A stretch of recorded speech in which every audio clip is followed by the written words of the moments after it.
On the night of August 28, 2024, gunshots tore through the quiet streets of St. James, Long Island, just after 11:30 p.m.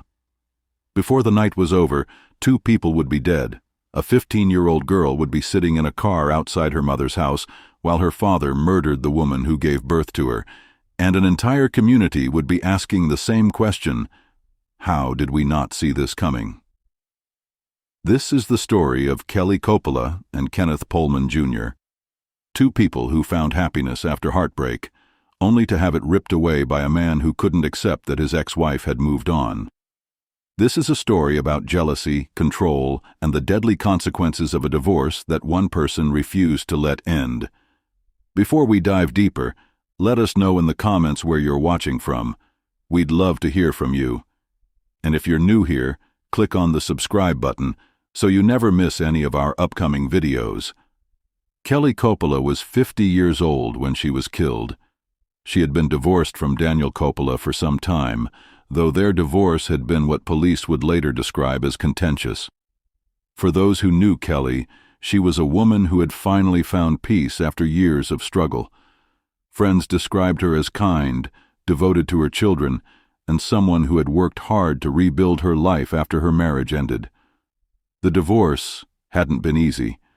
Like many separations, it had been messy, filled with arguments over custody arrangements, finances, and the division of a life they had built together. But Kelly had pushed through it.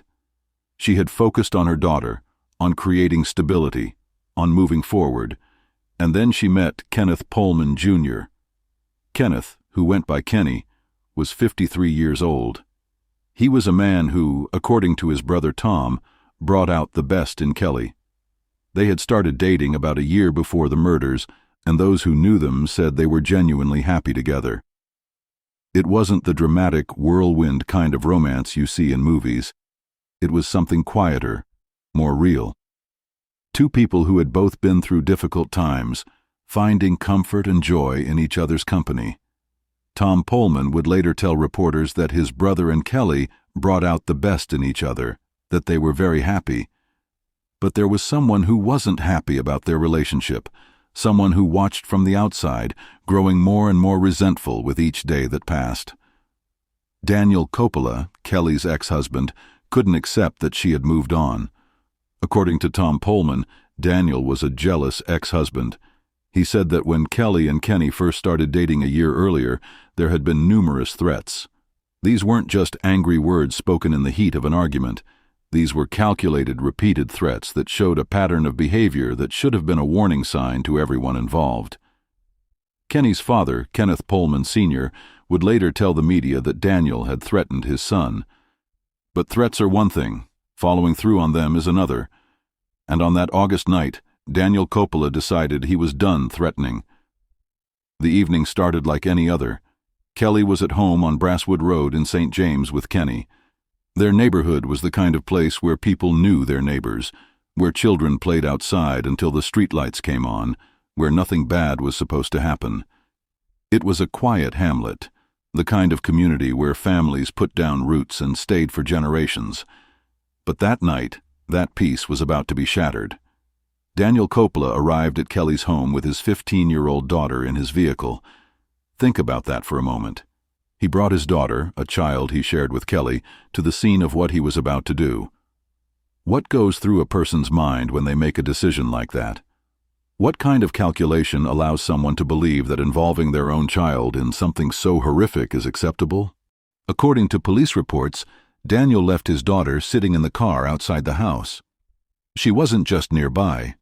She was right there, close enough to hear, close enough to know something terrible was happening.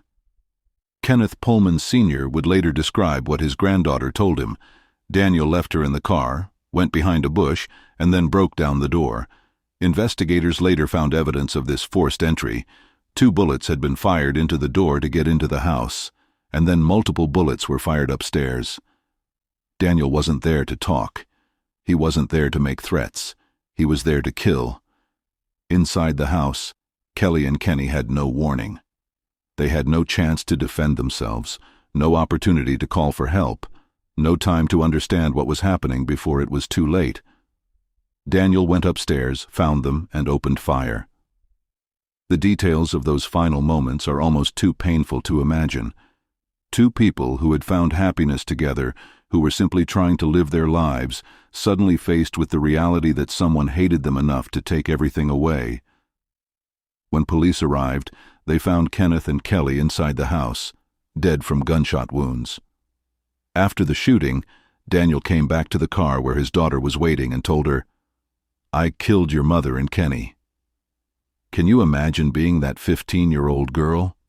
Can you imagine sitting in a car waiting for your father and having him return to calmly tell you that he just murdered your mother? What does that do to a child? How do you process that level of trauma? How do you ever feel safe again? As Daniel drove away with his daughter, the teenager became concerned for her mother and started texting her friends, who then called 911. She knew something was wrong. Even after what her father had told her, some part of her must have been hoping it wasn't true, hoping that maybe he was lying, that maybe her mother was still alive. But she wasn't. At 11:45 p.m., officers responded to a 911 call from a 15-year-old girl stating her father was threatening to harm himself with a gun. Within 10 minutes, a second 911 call was made to report that a 15-year-old girl had left her mother's home with her father without her mother's permission. By the time police pieced together what had happened, Kelly Coppola and Kenneth Pohlman Jr. were already gone. Daniel Coppola was arrested and charged with 2 counts of second-degree murder. When investigators searched his home, they found something that made the crime even more chilling. Prosecutors reported finding notes at the suspect's home that appeared to be planning shootings of everyone involved in the divorce case. This wasn't a crime of passion. This wasn't something that happened in a moment of rage. This was planned. Daniel had been thinking about this, writing about it, preparing for it. He had made lists. He had considered his targets. He had decided that the people involved in his divorce, the people he blamed for the end of his marriage and the dissolution of the life he thought he was supposed to have, deserved to die. How long had he been planning this? Days? Weeks? Months? How many times had he driven past Kelly's house, watching, waiting, building up his rage until it finally exploded into violence? According to Kenneth Pohlman Sr., Daniel had been driving recklessly earlier that evening with his daughter in the car, hitting things. The daughter got scared and asked to be returned to the house. Even before the murders, Daniel's behavior was erratic, dangerous. His own daughter was afraid of him. She asked to be taken back to her mother's house because she felt unsafe with her father. And what did Daniel do? He took her back to the house, left her in the car, and went inside to kill the one person she should have been able to run to for safety. The investigation moved quickly. The evidence was overwhelming. When Tom Pohlman spoke to reporters the day after the murders, he was angry and grief-stricken. He stood outside the house where his brother had been killed and told the world what kind of man Daniel Coppola was. He talked about the threats, about the jealousy, about how his brother had made Kelly happy and Daniel couldn't stand it. For the families left behind, the pain was unbearable. Tom Pohlman had lost his brother. Kenneth Pohlman Sr. had lost his son. And Kelly's family had lost a woman they loved, taken from them by a man who claimed to have loved her once but couldn't let her go. But perhaps the greatest victim in all of this was that 15-year-old girl. In one night, she lost her mother to murder and her father to his own choices. She lost both parents, not to an accident or an illness, but to violence and rage and a refusal to accept reality. She would have to grow up knowing that her father killed her mother. She would have to live with the memory of sitting in that car, of hearing her father's confession, of texting her friends in a desperate hope that maybe, somehow, her mother was still alive. She would have to rebuild her entire life from the ground zero of that August night. The trial, when it came, was straightforward. The evidence was clear. Daniel had forced his way into the house. He had shot Kelly and Kenny multiple times. He had told his daughter what he had done. There was no question about who had committed the murders. The only questions that remained were why and how someone could justify this to themselves. But those questions don't have satisfying answers. Daniel Coppola killed his ex-wife and her boyfriend because he was jealous, because he felt replaced, because he couldn't accept that Kelly had the right to move on with her life.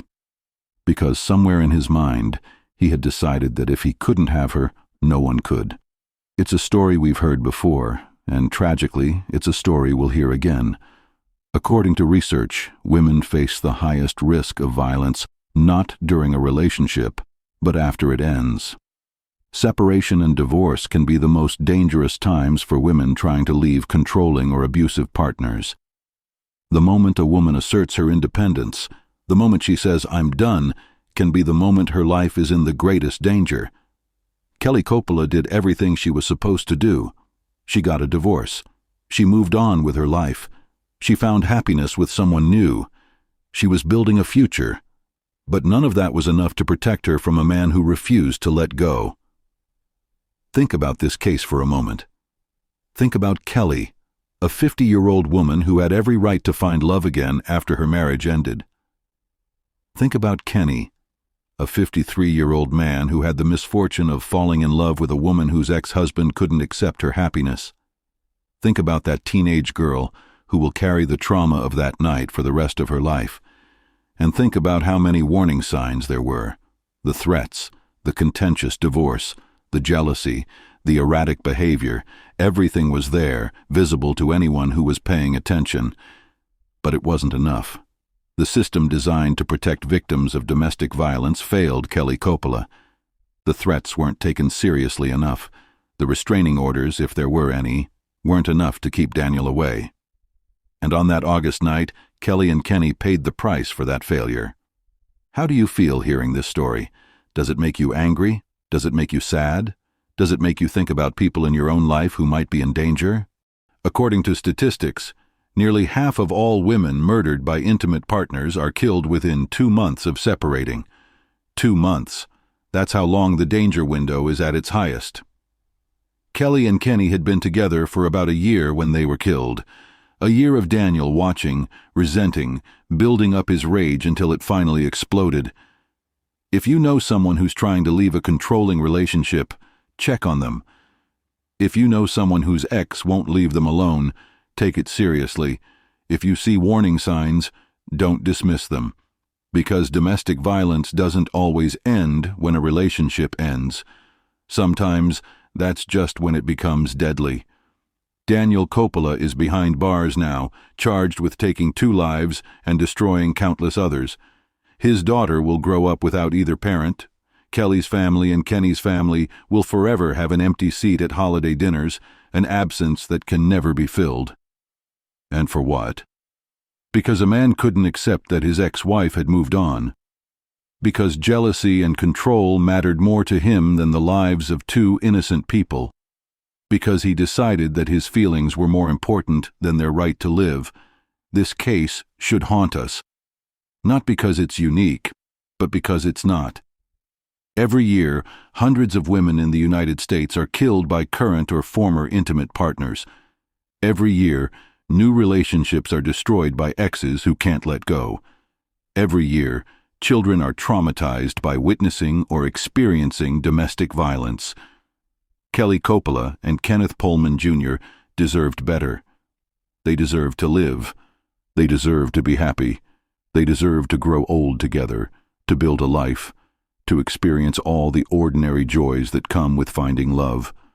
Instead, their story ended on a quiet street in St. James, cut short by bullets fired by a man who claimed to love but only knew how to destroy. If you're watching this and you're in a situation where you feel controlled or threatened by a current or former partner, please reach out for help. Call the National Domestic Violence Hotline. Talk to someone you trust. Make a safety plan. Your life is worth protecting. And if you know someone who's going through this, don't look away. Your concern might be the thing that saves their life. Thank you for watching. Kelly and Kenny's story deserves to be told, not so we can dwell on the horror of what happened, but so we can learn from it, so we can do better, so we can protect the next Kelly, the next Kenny, the next family that might be destroyed by violence. Until next time, take care of each other.